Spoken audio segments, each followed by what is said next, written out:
ಸತ್ಯವೇದವು ನಿಜವಾಗಿಯೂ ದೇವರ ವಾಕ್ಯವಾಗಿದೆ. ಇದನ್ನು ಪೂರ್ತಿಯಾಗಿ ನಂಬದವರು ಈ ದಿನಗಳಲ್ಲಿ ಇದ್ದಾರೆ.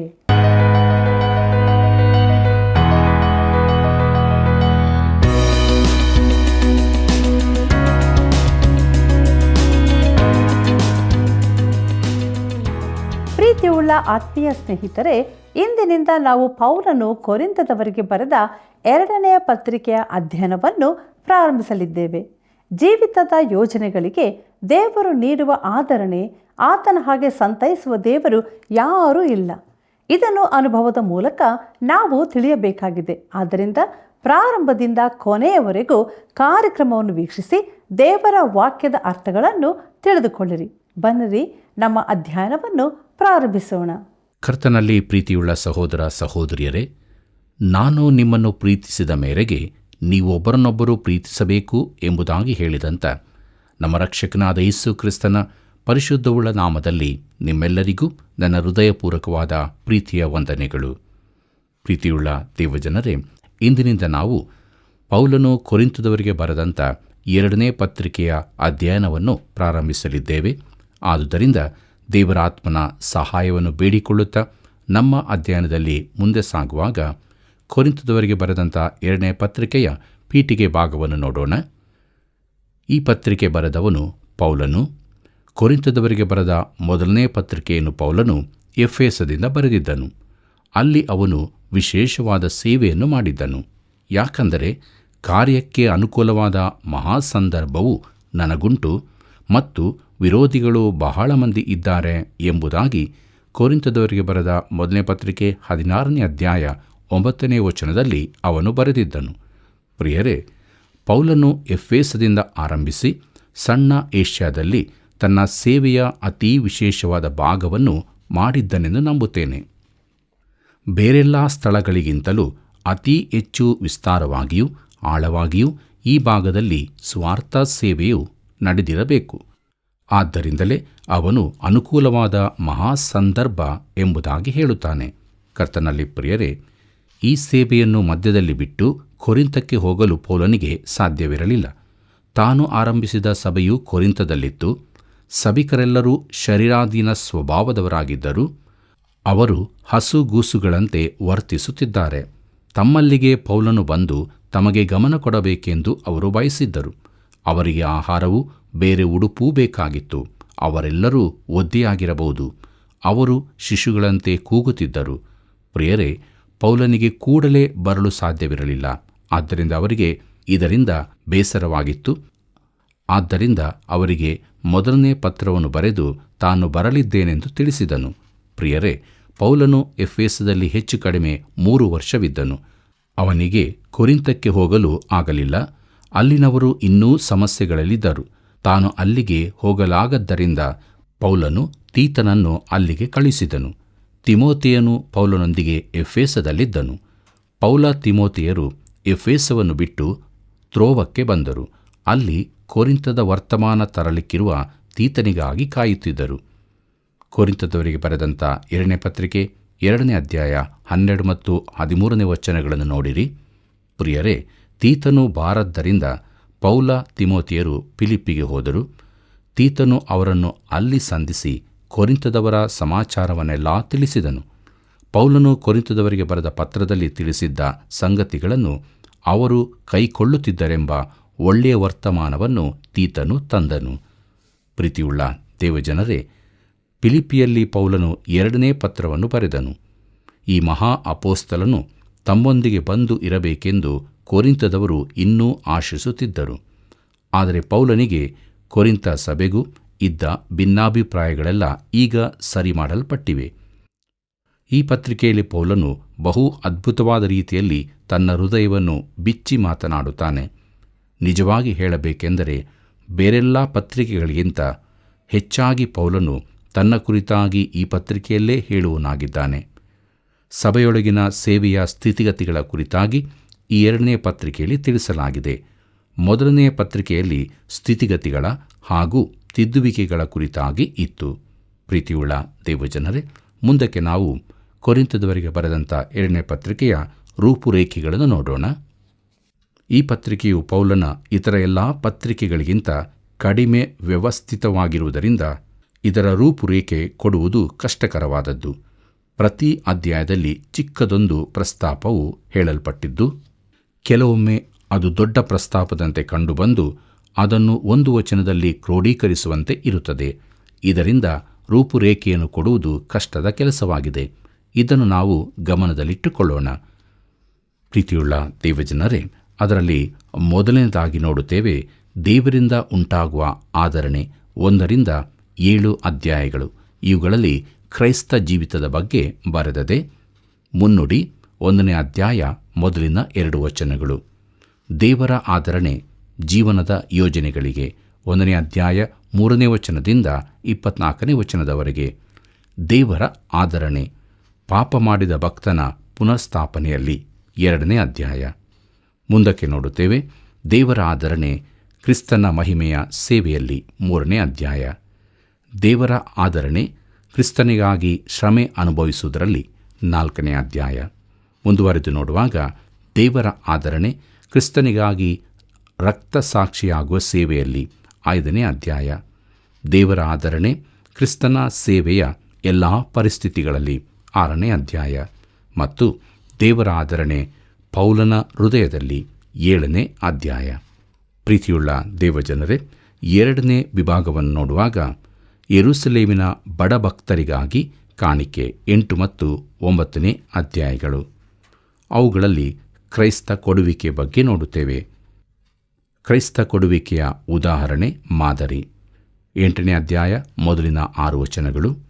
ಕ್ರೈಸ್ತ ಕೊಡುವಿಕೆಗೆ ಉತ್ತೇಜನ 8ನೇ ಅಧ್ಯಾಯ 7ನೇ ವಚನದಿಂದ 15ನೇ ವಚನದವರೆಗೆ. ಕ್ರೈಸ್ತ ಕೊಡುವಿಕೆಗೆ ವಿವರಣೆ 8ನೇ ಅಧ್ಯಾಯ 16ನೇ ವಚನದಿಂದ 9ನೇ ಅಧ್ಯಾಯ 5ನೇ ವಚನದವರೆಗೆ. ಮತ್ತು ಕ್ರೈಸ್ತ ಕೊಡುವಿಕೆಗೆ ಉತ್ತೇಜಿಸುವಿಕೆ ಅಂದರೆ ಪ್ರೋತ್ಸಾಹ 9ನೇ ಅಧ್ಯಾಯ 6ನೇ ವಚನದಿಂದ 15ನೇ ವಚನದವರೆಗೆ. ಪ್ರೀತಿಯುಳ್ಳ ದೇವಜನರೇ, 3ನೇ ವಿಭಾಗವನ್ನು ನೋಡುವಾಗ ಅಪೋಸ್ತಲ ಪೌಲನ ಕರೆ 10-13 ಅಧ್ಯಾಯಗಳು. ಅವುಗಳಲ್ಲಿ ಕ್ರೈಸ್ತ ಎಚ್ಚರಿಕೆಯ ಬಗ್ಗೆ ನೋಡುತ್ತೇವೆ. ಪೌಲನ ಅಪೋಸ್ತಲತನದ ಪುರಾವೆಗಳು 10ನೇ ಅಧ್ಯಾಯ. ಪೌಲನ ಅಪೋಸ್ತಲತನದ ಸಮರ್ಥನೆ 11ನೇ ಅಧ್ಯಾಯ. ಪೌಲನ ಅಪೋಸ್ತಲತನದ ಪ್ರಕಟಣೆ 12ನೇ ಅಧ್ಯಾಯ. ಪೌಲನ ಅಪೋಸ್ತಲತನದ ನಿರ್ವಹಣೆ 13ನೇ ಅಧ್ಯಾಯ ಮೊದಲಿನ 10 ವಚನಗಳು. ಮತ್ತು ಪೌಲನ ಅಪೋಸ್ತಲತನದ ಸಮಾಪ್ತಿ 13ನೇ ಅಧ್ಯಾಯ 11ನೇ ವಚನದಿಂದ 14ನೇ ವಚನದವರೆಗೆ. ಪ್ರೀತಿಯುಳ್ಳ ದೇವಜನರೇ, ಇಲ್ಲಿವರೆಗೆ ನಾವು ಕೊರಿಂಥದವರಿಗೆ ಬರೆದಂಥ 2ನೇ ಪತ್ರಿಕೆಯ ರೂಪುರೇಖೆಗಳನ್ನು ನೋಡಿದೆವು. ಮುಂದಕ್ಕೆ ನಾವು ಕೊರಿಂಥದವರಿಗೆ ಬರೆದ 2ನೇ ಪತ್ರಿಕೆಯ 1ನೇ ಅಧ್ಯಾಯಕ್ಕೆ ಬರೋಣ. ಇದರ ಮುಖ್ಯ ಪ್ರಸ್ತಾಪ ಜೀವಿತದ ಯೋಜನೆಗಳಿಗೆ ದೇವರ ಆದರಣೆ ಎಂಬುದಾಗಿ. ಪ್ರೀತಿಯುಳ್ಳ ದೇವಜನರೇ, ಮೊದಲ 2 ವಚನಗಳು ಪತ್ರಿಕೆಯ ಮುನ್ನುಡಿಯಂತಿವೆ. 1ನೇ ಅಧ್ಯಾಯದ ಉಳಿದ ಭಾಗಗಳು ಜೀವನದ ಯೋಜನೆಗಳಿಗೆ ದೇವರ ಆದರಣೆಯ ಕುರಿತಾಗಿದೆ. ಪೌಲನು ವಿಶಿಷ್ಟ ರೀತಿಯಲ್ಲಿ ಈ ಪತ್ರಿಕೆಯನ್ನು ಪ್ರಾರಂಭಿಸುತ್ತಾನೆ. ಕೊರಿಂಥದವರಿಗೆ ಬರೆದ 2ನೇ ಪತ್ರಿಕೆ 1ನೇ ಅಧ್ಯಾಯ 1ನೇ ವಚನವನ್ನು ಗಮನಿಸಿರಿ. ಅಲ್ಲಿ ನಾವು ಹೀಗೆ ನೋಡುತ್ತೇವೆ, ದೇವರ ಚಿತ್ತಾನುಸಾರ ಕ್ರಿಸ್ತ ಯೇಸುವಿನ ಅಪೋಸ್ತಲನಾದ ಪೌಲನು, ಸಹೋದರನಾದ ತಿಮೋಥೆಯನು ಕೊರಿಂಥದಲ್ಲಿರುವ ದೇವರ ಸಭೆಯವರಿಗೆ ಆಕಾಯ ಸೀಮೆಯಲ್ಲೆಲ್ಲ ಇರುವ ದೇವಜನರೆಲ್ಲರಿಗೂ ಬರೆಯುವುದೇನೆಂದರೆ ಎಂಬುದಾಗಿ. ಕರ್ತನಲ್ಲಿ ಪ್ರಿಯರೇ, ಪೌಲನು ಅಪೋಸ್ತಲನ ಅಧಿಕಾರದೊಂದಿಗೆ ಬರೆಯುತ್ತಾನೆ. ಈ ದಿನಗಳಲ್ಲಿಯೂ ಸೇವಕರು ಅಧಿಕಾರಯುಕ್ತವಾಗಿ ಮಾತನಾಡಬೇಕು. ದೇವರ ವಾಕ್ಯದ ಸತ್ಯಾರ್ಥದ ಕುರಿತು ಸ್ವತಃ ನಂಬಿಕೆ ಇಲ್ಲದವನು ಅದನ್ನು ಬೋಧಿಸಬಾರದು. ಈ ರೀತಿ ಅಧಿಕಾರವಾಣಿಯಿಂದ ಬೋಧಿಸಲಾರದವನು ಬೇರೆ ಏನಾದರೂ ವೃತ್ತಿಯನ್ನು ಅನುಸರಿಸುವುದು ಸೂಕ್ತ. ಅವನು ಸೇವೆಯಲ್ಲಿರಕೂಡದು. ಪ್ರಿಯರೇ, ಸತ್ಯವೇದವು ನಿಜವಾಗಿಯೂ ದೇವರ ವಾಕ್ಯವಾಗಿದೆ ಎಂದು ಪೂರ್ತಿ ನಂಬದ ಅನೇಕರು ಈ ದಿನಗಳಲ್ಲಿದ್ದಾರೆ. ಈಗಿನ ಸಭೆಯ ದುರಂತ ಇದೇ ಆಗಿದೆ. ಪ್ರೀತಿಯುಳ್ಳ ಸಹೋದರ ಸಹೋದರಿಯರೇ, ಆದಿಸಭೆಯಲ್ಲಿ ಹಿಂಸೆಗಳು ಪ್ರಾರಂಭವಾದಾಗ ವಿಶ್ವಾಸಿಗಳು ಹೇಳಿದರು, ಕರ್ತನೇ, ನೀನೇ ದೇವರು ಎಂಬುದಾಗಿ. ಆತನು ದೇವರೆಂಬುದು ನಿನಗೆ ಖಂಡಿತವಿಲ್ಲದಿದ್ದಲ್ಲಿ ನಿನಗೆ ಯಾವುದೂ ಖಂಡಿತವಾಗಿರುವುದಿಲ್ಲ. ಅವರು ದೇವರ ವಾಕ್ಯವನ್ನು ನಂಬಿದ್ದರು, ಎಲ್ಲ ಸಮಯಗಳಲ್ಲಿಯೂ ಅದಕ್ಕೆ ಆಧಾರ ಮಾಡಿಕೊಳ್ಳುತ್ತಿದ್ದರು. ಪೌಲನು ಕೂಡ ಇದೇ ಅಧಿಕಾರದಿಂದ ಬರೆಯುತ್ತಿದ್ದಾನೆ. ಪೌಲನು ದೇವರ ಚಿತ್ತಾನುಸಾರ ಅಪೋಸ್ತಲನಾಗಿದ್ದನು. ಇದಕ್ಕಿಂತ ಮೇಲಕ್ಕೆ ಹೋಗಲು ಸಾಧ್ಯವಿಲ್ಲ. ಅದು ನಿಜವಾದ ಅಧಿಕಾರವಾಗಿದೆ. ಪ್ರಿಯ ಸ್ನೇಹಿತನೇ, ನಿನ್ನ ಜೀವಿತ ದೇವರ ಚಿತ್ತಕ್ಕನುಸಾರವಾಗಿ ಇರುವುದಾದರೆ ನಿನ್ನ ಮನಸ್ಸಿನಲ್ಲಿ ಸಂಶಯವಿರಲಾರದು. ನೀನು ದೇವರ ಚಿತ್ತದೊಳಗಿರುವುದಾದರೆ ನೀನು ಎಲ್ಲಿದ್ದಿ, ಹೇಗೆ ಇದ್ದಿ, ನಿನ್ನ ಪರಿಸ್ಥಿತಿಗಳು ಹೇಗಿವೆ ಎಂಬುದು ಯಾವುದೂ ಲೆಕ್ಕಕ್ಕೆ ಬರುವುದಿಲ್ಲ. ನೀನು ಒಂದು ಅದ್ಭುತವಾದ ಮಹಿಮೆಯ ಸ್ಥಾನದಲ್ಲಿದ್ದಿ. ಒಂದು ವೇಳೆ ನೀನು ಆಸ್ಪತ್ರೆಯಲ್ಲಿ ಹಾಸಿಗೆಯ ಮೇಲಿರಬಹುದು. ಅದು ದೇವರ ಚಿತ್ತ ಎಂದಾದರೆ ಅದೇ ನಿನಗೆ ತಕ್ಕ ಸ್ಥಳವಾಗಿದೆ. ಪ್ರೀತಿಯುಳ್ಳ ದೇವಜನರೇ, ಸಹೋದರನಾದ ತಿಮೋಥೆಯನು ಎಂಬುದಾಗಿ ನೋಡುವಾಗ ನಾನು ಇದನ್ನು ಮೆಚ್ಚುತ್ತೇನೆ. ಅವನು ಪೌಲನಿಗೆ ಕೊರಿಂಥ ಸಭೆಯವರಿಗೆ ಕ್ರೈಸ್ತ ಸಹೋದರನಾಗಿದ್ದಾನೆ. ಇನ್ನೊಂದು ಕಡೆಯಲ್ಲಿ ಪೌಲನು ನಂಬಿಕೆಯಲ್ಲಿ ತನ್ನ ಮಗನಾದ ತಿಮೋಥೆಯನು ಎಂದು ಹೇಳುತ್ತಾನೆ. ಆದರೆ ಸಭೆಗೆ ಬರೆಯುವಾಗ ತಿಮೋಥೆಯನನ್ನು ತನ್ನ ಸಮಾನ ಸ್ಥಾನದಲ್ಲಿರಿಸುತ್ತಾನೆ. ಇತರರನ್ನು ತನ್ನ ಸರಿಸಮಾನರೆಂದು ಪರಿಗಣಿಸುವ ಪೌಲನ ಗುಣವನ್ನು ನಾನು ಮೆಚ್ಚುತ್ತೇನೆ. ಪ್ರಿಯರೇ, ದೇವರ ಸಭೆಯವರಿಗೆ ಎಂಬುದಾಗಿ ನೋಡುವಾಗ ಇದು ದೇವರ ಸಭೆಯಾಗಿದೆ. ಜನರು ನನ್ನ ಸಭೆ ಎಂಬುದಾಗಿ ಹೇಳುತ್ತಾರೆ. ಕೆಲವೊಮ್ಮೆ ಸಭೆ ತಮ್ಮ ಸೊತ್ತು ಎಂಬಂತೆ ವರ್ತಿಸುತ್ತಾರೆ. ಅದು ದೇವರ ಸಭೆ. ಅದಕ್ಕಾಗಿ ದೇವರು ದೊಡ್ಡ ಬೆಲೆ ತೆತ್ತಿದ್ದಾನೆ. ನಾವು ಅದನ್ನು ಹೀನ ಮಟ್ಟಕ್ಕಿಳಿಸದಿರೋಣ ಎಂಬುದನ್ನು ಅವರು ಮರೆಯುತ್ತಾರೆ. ಕರ್ತನಲ್ಲಿ ಪ್ರೀತಿಯುಳ್ಳ ದೇವಜನರೇ, ಸಭೆಯಲ್ಲಿ ನಮ್ಮ ಸ್ವಂತ ಚಿತ್ತವನ್ನು ಹೇರದಿರೋಣ. ಅದು ಆತನ ಸಭೆ ಎಂಬುದನ್ನು ಮರೆಯದಿರೋಣ. ಕೊರಿಂಥದಲ್ಲಿರುವ ಆಕಾಯ ಸೀಮೆಯಲ್ಲೆಲ್ಲ ಇರುವ ಎಂಬುದಾಗಿ ನೋಡುವಾಗ ಪೌಲನು ಈ ಪತ್ರವನ್ನು ಕೊರಿಂಥದವರಿಗೆ ಮಾತ್ರ ಸೀಮಿತಗೊಳಿಸಲಿಲ್ಲ, ಆಕಾಯಕ್ಕೂ ವಿಸ್ತರಿಸಿದ್ದಾನೆ. ಯಾಕಂದರೆ ಆ ದಿನಗಳಲ್ಲಿ ಎಲ್ಲೆಲ್ಲಿ ಸುವಾರ್ತೆ ಸಾರಲ್ಪಟ್ಟಿತೋ ಅಲ್ಲೆಲ್ಲ ಇವರು ಸಾಕ್ಷಿಗಳಾಗಿದ್ದರು. ಅವರು ಇತರರಿಗೂ ಸುವಾರ್ತೆ ತಲುಪಿಸುತ್ತಿದ್ದರು. ಮುಂದಕ್ಕೆ ನೋಡೋಣ. ಕೊರಿಂಥದವರಿಗೆ ಬರೆದ 2ನೇ ಪತ್ರಿಕೆ 1ನೇ ಅಧ್ಯಾಯ 2ನೇ ವಚನವನ್ನು. ಅಲ್ಲಿ ಹೀಗೆ ಬರೆದದೆ: ನಮ್ಮ ತಂದೆಯಾದ ದೇವರಿಂದಲೂ ಕರ್ತನಾದ ಯೇಸು ಕ್ರಿಸ್ತನಿಂದಲೂ ನಿಮಗೆ ಕೃಪೆಯೂ ಶಾಂತಿಯೂ ಆಗಲಿ ಎಂಬುದಾಗಿ. ಪ್ರೀತಿಯುಳ್ಳ ದೇವಜನರೇ, ಪೌಲನು ಆಗಾಗ ಈ ರೀತಿಯ ವಂದನೆಯ ಮಾತನ್ನು ಬರೆಯುತ್ತಾನೆ. ಕೃಪೆಯೂ ಶಾಂತಿಯೂ ವಿಶ್ವಾಸಿಗೆ ದೇವರಿಂದ ದೊರಕುವ ಶ್ರೇಷ್ಠ ವರದಾನಗಳಾಗಿವೆ. ಜೀವಿತದ ಯೋಜನೆಗಳಲ್ಲಿ ದೇವರ ಆದರಣೆ. ಕೊರಿಂಥದವರಿಗೆ ಬರೆದಂಥ 2ನೇ ಪತ್ರಿಕೆ 1ನೇ ಅಧ್ಯಾಯ 3ನೇ ವಚನ ಹೀಗೆ ಹೇಳುತ್ತದೆ: ನಮ್ಮ ಕರ್ತನಾದ ಯೇಸು ಕ್ರಿಸ್ತನ ದೇವರು ತಂದೆಯೂ ಆಗಿರುವ ಆತನಿಗೆ ಸ್ತೋತ್ರವಾಗಲಿ. ಆತನು ಕನಿಕರವುಳ್ಳ ತಂದೆಯೂ ಸಕಲ ವಿಧವಾದ ಸಂತೈಸುವ ದೇವರೂ ಆಗಿದ್ದು ಎಂಬುದಾಗಿ. ಕರ್ತನಲ್ಲಿ ಪ್ರಿಯರೇ, ದೇವರಿಗೆ ಸ್ತೋತ್ರವಾಗಲಿ. ನಾವು ದೇವರನ್ನು ನಿಜವಾಗಿ ಎಷ್ಟು ಸ್ತುತಿಸುತ್ತೇವೆ. ದಾವೀದನು ಹೀಗೆ ಹೇಳಿದ್ದಾನೆ, ಕೀರ್ತನೆ 34:1ನೇ ವಚನದಲ್ಲಿ: ನಾನು ಯೆಹೋವನನ್ನು ಎಡೆಬಿಡದೆ ಕೊಂಡಾಡುವೆನು, ಆತನ ಸ್ತೋತ್ರವು ಯಾವಾಗಲೂ ನನ್ನ ಬಾಯಲ್ಲಿ ಇರುವುದು ಎಂಬುದಾಗಿ. ಪ್ರಿಯರೇ, ಇದರಿಂದಾಗಿ ದೇವಜನರಲ್ಲಿನ ಗುಣುಗುಟ್ಟುವಿಕೆಯು ಮಾಯವಾಗಬಹುದು. ನಾವು ಆತನನ್ನು ಸ್ತುತಿಸಬೇಕು. ಯಾರು ಸ್ತುತಿಯಜ್ಞವನ್ನು ಸಮರ್ಪಿಸುತ್ತಾರೋ ಅವರೇ ನನ್ನನ್ನು ಗೌರವಿಸುವವರು. ಕೀರ್ತನೆ 50:23ನೇ ವಚನದಲ್ಲಿ ಓದುತ್ತೇವೆ. ಪ್ರಿಯರೇ, ನಮ್ಮ ಕರ್ತನಾದ ಯೇಸು ಕ್ರಿಸ್ತನಿಗೆ ಸ್ತೋತ್ರವಾಗಲಿ. ದೇವರು ತಂದೆಯಾಗಿದ್ದಾನೆ. ಅದು ತ್ರಯೇಕದಲ್ಲಿನ ಆತನ ಸ್ಥಾನ. ದೇವರು ಲೋಕವನ್ನು ಎಷ್ಟೋ ಪ್ರೀತಿಸಿ ತನ್ನ ಮಗನನ್ನೇ ಕೊಟ್ಟನು. ಯೇಸು ಕ್ರಿಸ್ತನು ಈ ಲೋಕದ ರೀತಿಯಲ್ಲಿ ಹುಟ್ಟಿದವನಲ್ಲ. ಒಬ್ಬನೇ ಮಗನು, ಅಂದರೆ ಆತನು ಅದ್ವಿತೀಯವಾದ ಸ್ಥಾನವನ್ನು ಹೊಂದಿದವನು. ಆತನು ನಿತ್ಯನಾದ ಮಗನು. ದೇವರು ನಿತ್ಯನಾದ ತಂದೆ. ಈ ರೀತಿಯ ತಂದೆ ಮಗನು ಇರುವುದಾದರೆ ಹುಟ್ಟುವುದು ಎಂಬ ಪದವೇ ಬರುವುದಿಲ್ಲ. ಆದರೆ ಅದು ತ್ರಯೇಕತ್ವದಲ್ಲಿನ ಸ್ಥಾನವನ್ನು ಸೂಚಿಸುತ್ತದೆ. ಅವರಿಬ್ಬರೂ ನಿತ್ಯವಾಗಿರುವವರು. ಆತನು ಕನಿಕರವುಳ್ಳ ತಂದೆಯೂ ಸಕಲ ವಿಧವಾಗಿ ಸಂತೈಸುವ ದೇವರು ಎಂದು ಪೌಲನು ಹೇಳುತ್ತಾನೆ.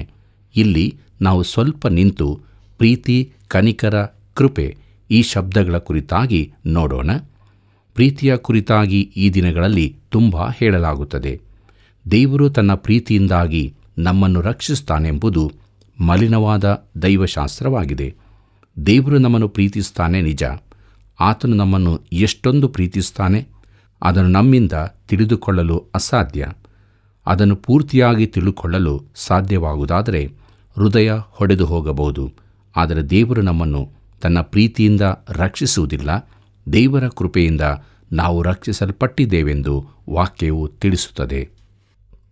ಕರ್ತನಲ್ಲಿ ಪ್ರಿಯರೇ, ಕೃಪೆ ಎಂದರೇನು ಎಂಬುದನ್ನು ನೋಡೋಣ.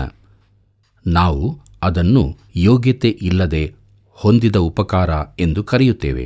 ಅಂದರೆ ದೇವರು ನಮ್ಮ ಯೋಗ್ಯತೆ ಬಿಟ್ಟು ನಮ್ಮನ್ನು ರಕ್ಷಿಸುತ್ತಾನೆ. ದೇವರು ನಮ್ಮನ್ನು ಪ್ರೀತಿಸುತ್ತಾನೆ, ಆದರೆ ಆತನು ನಮ್ಮನ್ನು ತನ್ನ ಪ್ರೀತಿಯಿಂದ ರಕ್ಷಿಸುವುದಿಲ್ಲ. ತನ್ನ ಕೃಪೆಯಿಂದ ನಮ್ಮನ್ನು ರಕ್ಷಿಸುತ್ತಾನೆ. ಯಾಕೆಂದರೆ ಆತನು ಕನಿಕರ ತುಂಬಿದ ದೇವರು ಆಗಿದ್ದಾನೆ, ಕನಿಕರವುಳ್ಳ ತಂದೆಯಾಗಿದ್ದಾನೆ. ಕನಿಕರವೆಂದರೆ ದೇವರು ನಮಗೆ ಒಬ್ಬ ರಕ್ಷಕನನ್ನು ಒದಗಿಸಿಕೊಟ್ಟನು. ಬೇರೆ ಯಾವ ರೀತಿಯಿಂದಲೂ ನಮ್ಮನ್ನು ಆತನು ರಕ್ಷಿಸಲು ಆಗಲಿಲ್ಲ. ಈಗ ನಮಗಿರುವುದೆಲ್ಲವೂ ಆತನ ಕನಿಕರದ ಫಲವೇ ಆಗಿದೆ. ಪ್ರಿಯರೇ, ಆತನು ಕನಿಕರವುಳ್ಳ ತಂದೆ. ಆತನು ಕೃಪೆ ಕರುಣೆಗಳಲ್ಲಿ ತುಂಬಿದವನು. ನಿನಗೆ ಕರುಣೆ ಬೇಕಾಗಿದೆಯೋ? ಹಣ ಬೇಕಾದರೆ ನಾವು ಬ್ಯಾಂಕಿಗೆ ಹೋಗುತ್ತೇವೆ. ಆದರೆ ಕನಿಕರ ಬೇಕಾದರೆ ಕನಿಕರದ ತಂದೆಯ ಬಳಿಗೆ ಹೋಗಬೇಕು. ನಿನಗೆ ಏನಾದರೂ ಸಹಾಯ ಬೇಕಿದ್ದರೆ ಆತನ ಬಳಿಗೆ ಹೋಗು. ನಿನಗಿರುವುದೆಲ್ಲವೂ ಆತನ ದಯೆಯಾಗಿದೆ. ನನ್ನಲ್ಲಿ ಹೆಚ್ಚೇನೂ ಇಲ್ಲ, ಆದರೆ ಇರುವುದೆಲ್ಲವೂ ಆತನ ಕನಿಕರವೇ ಆಗಿದೆ. ದೇವರು ನನ್ನನ್ನು ಸೇವೆಗೆ ಕರೆದದ್ದೇ ಆತನ ಕನಿಕರದಿಂದಾಗಿ. ನಾನು ನನ್ನನ್ನು ತಿಳಿದಿರುವಂತೆ ನೀವು ನನ್ನನ್ನು ತಿಳಿದಿಲ್ಲ. ನೀವು ತಿಳಿದಿದ್ದರೆ ನನ್ನ ಮಾತಿಗೆ ಕಿವಿಗೊಡುತ್ತಿರಲಿಲ್ಲ. ನಿಲ್ಲಿ, ಅಲ್ಲಿಗೆ ಮುಗಿಸಬೇಡಿ. ನಿಮ್ಮನ್ನು ನೀವು ತಿಳಿದಿರುವಂತೆ ನಾನು ತಿಳಿದಿದ್ದರೂ ನಿಮ್ಮೊಂದಿಗೆ ಮಾತಾಡುತ್ತಿರಲಿಲ್ಲ. ನನಗೂ ನಿನಗೂ ವಿಶೇಷ ಕರುಣೆ ದೊರಕಿದೆ. ನಾನು ಆತನ ಕನಿಕರದಿಂದಲೇ ಆತನ ಸೇವೆಯಲ್ಲಿದ್ದೇನೆ. ಪ್ರೀತಿಯುಳ್ಳ ಸಹೋದರ ಸಹೋದರಿಯರೇ, ಆತನು ಕನಿಕರವುಳ್ಳ ತಂದೆ ಮಾತ್ರವಲ್ಲ, ಆತನು ಸಕಲ ಆದರಣೆ ನೀಡುವ ತಂದೆಯಾಗಿದ್ದಾನೆ. ನೀವು ಇದನ್ನು ಪರೀಕ್ಷಿಸಬಹುದು. ಸಂಕಟಗಳು ಇದಕ್ಕೆ ತಕ್ಕ ಪರೀಕ್ಷೆಯಾಗಿದೆ. ಆತನು ಆದರಣೆ ಕೊಡುವ ದೇವರು. ಆಸ್ಪತ್ರೆಯಲ್ಲಿರುವಾಗ ಆದರಿಸುತ್ತಾನೆ. ಪ್ರಿಯರು ತೀರಿಕೊಂಡಾಗ ಅವರ ಶವ ಸಂಸ್ಕಾರದಲ್ಲಿ ಆದರಿಸುತ್ತಾನೆ. ಯಾವ ಸ್ಥಳದಲ್ಲಿ ಯಾವಾಗ ಇದ್ದರೂ ಹೇಗೆ ಇದ್ದರೂ ಆತನು ಸಂತೈಸಬಲ್ಲನು. ಆತನು ಸಕಲ ವಿಧವಾಗಿ ಸಂತೈಸುವ ದೇವರಾಗಿದ್ದಾನೆ. ನಿಜವಾದ ಸಂತೈಸುವಿಕೆಯ ಹಾಗೆ ತೋರಿಕೆಯ ಸಂತೈಸುವಿಕೆಯೂ ಇದೆ. ಜನರು ನಿಟ್ಟುಸಿರು ಬಿಡುತ್ತಾ, ದೇವರು ನನಗೆ ಇದನ್ನು ಬರುವುದಕ್ಕೆ ಬಿಟ್ಟಿದ್ದಾನೆ, ನಾನು ಅದನ್ನು ಸ್ವೀಕರಿಸುತ್ತೇನೆ ಎಂಬಂಥ ಮಾತುಗಳು ನನಗಿಷ್ಟವಾಗುವುದಿಲ್ಲ. ನಿಜವಾಗಿ ನೋಡಿದರೆ ಅವರು ಅದನ್ನು ಸ್ವೀಕರಿಸುವುದಿಲ್ಲ. ಅದಕ್ಕೆ ವಿರುದ್ಧವಾಗಿರುತ್ತಾರೆ. ದೇವರ ಎದುರು ಯಥಾರ್ಥವಾಗಿರು. ನಿನ್ನ ಭಾವನೆಗಳನ್ನು ಆತನಿಗೆ ಹೇಳಿಕೊ. ನಿನ್ನ ಜೀವಿತದಲ್ಲಾಗುವಂತಾದ್ದು ನಿನಗಿಷ್ಟವಿಲ್ಲವೆಂದು ಹೇಳು. ಆತನಿಗೆ ಮೊದಲೇ ಎಲ್ಲವೂ ತಿಳಿದಿರುತ್ತದೆ. ನೀನು ಆತನೊಂದಿಗೆ ಯಥಾರ್ಥವಾಗಿ ಹೇಳಬೇಕೆಂದು ಆತನು ಬಯಸುತ್ತಾನೆ. ಸಂತೈಸುವಿಕೆ ಎಂದರೆ ಸಕ್ಕರೆಯ ಸಿಹಿಯೊಂದಿಗೆ ಬಲಹೀನತೆಯು ಸೇರಿಕೊಂಡಿದೆ ಎಂಬ ಅಭಿಪ್ರಾಯವಿದೆ. ನಾನು ಚಿಕ್ಕವನಿದ್ದಾಗ ಯಾವಾಗಲೂ ಬೀಳುತ್ತಿದ್ದೆ. ಆಗ ಮೊಣಕಾಲಿನ ಚರ್ಮ ಕಿತ್ತು ಹೋಗುತ್ತಿತ್ತು. ನನ್ನ ತಾಯಿ ನನಗೆ ಉದ್ದವಾದ ಪ್ಯಾಂಟನ್ನು ಯಾಕೆ ಹಾಕುವುದಿಲ್ಲವೆಂದು ನೆನೆಸುತ್ತಿದ್ದೆ. ನನ್ನ ಮೊಣಕಾಲಿನ ಚರ್ಮ ಕಿತ್ತು ಹೋದಾಗ ಆಕೆ ಮುದ್ದಿಟ್ಟು, ಈಗ ಎಲ್ಲ ಸರಿಯಾಯಿತು ಎಂದು ಹೇಳುತ್ತಿದ್ದಳು. ಎಲ್ಲವೂ ಸರಿಯಾಯಿತೆಂಬ ಭ್ರಮೆ ಹುಟ್ಟಿಸುತ್ತಿದ್ದಳು. ನಾನಾಗ ಅಳು ನಿಲ್ಲಿಸುತ್ತಿದ್ದೆ. ಅದು ನಮ್ಮ ಭಾವನೆಗೆ ಸಂಬಂಧಿಸಿದ ಸವಿಯಾದದ್ದು, ಪ್ರಿಯವಾದದ್ದು. ಆದರೆ ನಾನು ಶಾಲೆಗೆ ಹೋಗುವ ದಿನ ಬಂತು. ನನ್ನಲ್ಲಿ ಹಣವಿಲ್ಲದರಿಂದ ನಾನು ತುಂಬ ನಿರಾಶನಾಗಿದ್ದೆ. ಆಗ ಆಕೆ ಕೂತು ನನ್ನೊಂದಿಗೆ ಮಾತನಾಡಿದಳು. ನೀನು ಗಂಡಸಿನಂತೆ ವರ್ತಿಸಬೇಕು ಎಂದು ಬುದ್ಧಿ ಹೇಳಿದಳು. ಅದು ಕೂಡ ಸಂತೈಸುವಿಕೆ ಆಗಿದೆ.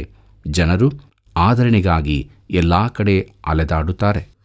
ಕರ್ತನಲ್ಲಿ ಪ್ರಿಯರೇ, ಕೆಲವರು ಆದರಣೆಗಾಗಿ ಅಮಲು ಪದಾರ್ಥಗಳ ಕಡೆಗೆ ತಿರುಗುತ್ತಾರೆ. ಆದರೆ ಅಲ್ಲಿಯೂ ಆದರಣೆ ಸಿಗಲಾರದು. ಪವಿತ್ರಾತ್ಮನು ಮಧ್ಯಸ್ಥಗಾರನು ಎಂದು ಕರೆಯಲ್ಪಟ್ಟಿದ್ದಾನೆ. ಆತನು ನಮ್ಮ ಜೊತೆಯಲ್ಲಿರುತ್ತಾನೆ. ಪವಿತ್ರಾತ್ಮನನ್ನು ಕಳುಹಿಸುತ್ತೇನೆಂದು ಯೇಸು ಮಾತು ಕೊಡುವಾಗ ಆತನು ಹೇಳಿದನು, ನಾನು ನಿಮ್ಮನ್ನು ಅನಾಥರನ್ನಾಗಿ ಬಿಡುವುದಿಲ್ಲ ಎಂಬುದಾಗಿ. ಇದನ್ನು ನಾವು ಯೋಹಾನ ಬರೆದ ಸುವಾರ್ತೆ 14ನೇ ಅಧ್ಯಾಯ 18ನೇ ವಚನದಲ್ಲಿ ಓದುತ್ತೇವೆ. ಪ್ರಿಯರೇ, ಇಲ್ಲಿ ಆತನು ಉಪಯೋಗಿಸಿದ ಶಬ್ದವು ಅದೇ. ನಾನು ನಿಮ್ಮನ್ನು ಅನಾಥರಾಗಿ ಬಿಡುವುದಿಲ್ಲ, ಆದರಿಕನನ್ನು, ಜೊತೆಗಿರುವ ಮಧ್ಯಸ್ಥಗಾರನನ್ನು ಕಳಿಸುತ್ತೇನೆ ಎಂದು. ತನ್ನವರಿಗೆ ಆತನು ಹೇಳಿದನು, ನಾನು ಹೋಗುವುದು ನಿಮಗೆ ಹಿತಕರವಾಗಿದೆ. ಹೇಗೆಂದರೆ ನಾನು ಹೋಗದಿದ್ದರೆ ಆ ಸಹಾಯಕನು ನಿಮ್ಮ ಬಳಿಗೆ ಬರುವುದಿಲ್ಲ.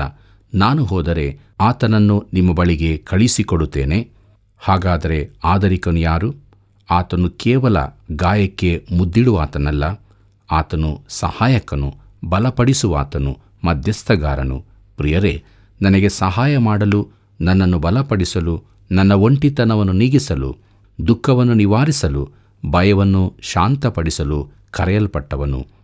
ಭಯ ಹುಟ್ಟಿಸುವ ಕಷ್ಟಗಳ ಸಮಯದಲ್ಲಿ ಸಹಾಯ ಕೊಡುವ ಆತನಿಗೆ ನನ್ನ ಪ್ರಾರ್ಥನೆಯನ್ನು ಕೇಳಿ ಕರುಣಿಸು, ನನ್ನ ಸಹಾಯಕ್ಕೆ ಬಾ ಎಂದು ಹೇಳಿದೆನು ಎಂಬುದನ್ನು ಕೀರ್ತನೆ 30:10 ನೋಡುತ್ತೇವೆ. ಪ್ರಿಯರೇ, ಆದರಿಕನ ಅಗತ್ಯಕತೆ ಇರುವ ಆತ್ಮದ ಕೂಗು ಇದಾಗಿದೆ. ದೇವರು ಸಕಲ ವಿಧವಾಗಿ ಸಂತೈಸುವಾತನೂ ಆಗಿದ್ದಾನೆ. ಪ್ರೀತಿಯುಳ್ಳ ದೇವಜನರೇ, ನಮ್ಮ ಜೀವಿತದಲ್ಲಿ ನಾವು ಯಾವುದೇ ಸ್ಥಿತಿಗೆ ಬಂದರೂ ಕೂಡ ನಮಗೊಬ್ಬ ಸಹಾಯಕನು ಇದ್ದಾನೆ ಎಂಬುದಾಗಿ ತಿಳಿದುಕೊಂಡು ಆತನ ಬಳಿಗೆ ಬರೋಣ. ಆತನಿಂದ ಆದರಣೆಯನ್ನು, ಸಮಾಧಾನವನ್ನು ಹೊಂದಿಕೊಂಡು ನಿಜವಾದ ಕ್ರಿಸ್ತಿಯ ಜೀವಿತವನ್ನು ಜೀವಿಸೋಣ. ಈಗಾಗುವಂತೆ ದೇವರು ತಾನು ನಮಗೆ ಸಹಾಯ ಮಾಡಿ ನಡೆಸಲಿ.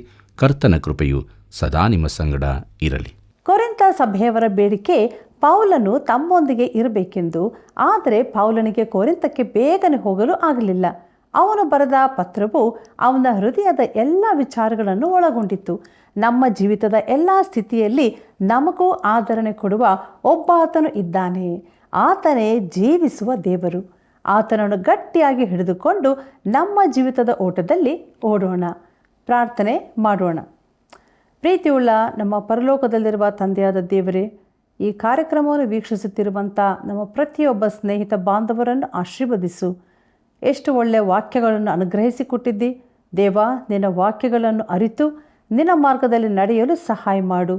ಒಬ್ಬೊಬ್ಬರ ಜೀವಿತದಲ್ಲಿ ಏನೇನು ಸಮಸ್ಯೆಗಳಿದೆಯೋ, ಅನಾರೋಗ್ಯತೆ ಇರುವುದಾದರೆ ಅವರನ್ನು ಮುಟ್ಟಿ ಸ್ವಸ್ಥಪಡಿಸು ಮತ್ತು ಅವರನ್ನು ಪ್ರೋತ್ಸಾಹಪಡಿಸಿ ನಿನ್ನ ಮಾರ್ಗದಲ್ಲಿ ನಡೆಯಲು ಸಹಾಯ ಮಾಡು.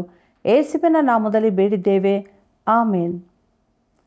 ಆತ್ಮೀಯ ವೀಕ್ಷಕರೇ, ದೇವರ ವಾಕ್ಯಗಳ ಮೂಲಕ ಆದರಣೆ ಹೊಂದಿರುವಿರಿ ಅಲ್ಲವೇ? ಇತರರು ಕೂಡ ಬೆಳಕಿನ ಜೀವಿತಕ್ಕೆ ಬರಲು ಹಿಂದೆ ಕರೆ ಮಾಡುವುದರ ಮೂಲಕ ಈ ಸೇವೆಯಲ್ಲಿ ಪಾಲುಗಾರರಾಗಿರಿ. ಮತ್ತೆ ಭೇಟಿಯಾಗೋಣ. ವಂದನೆಗಳು.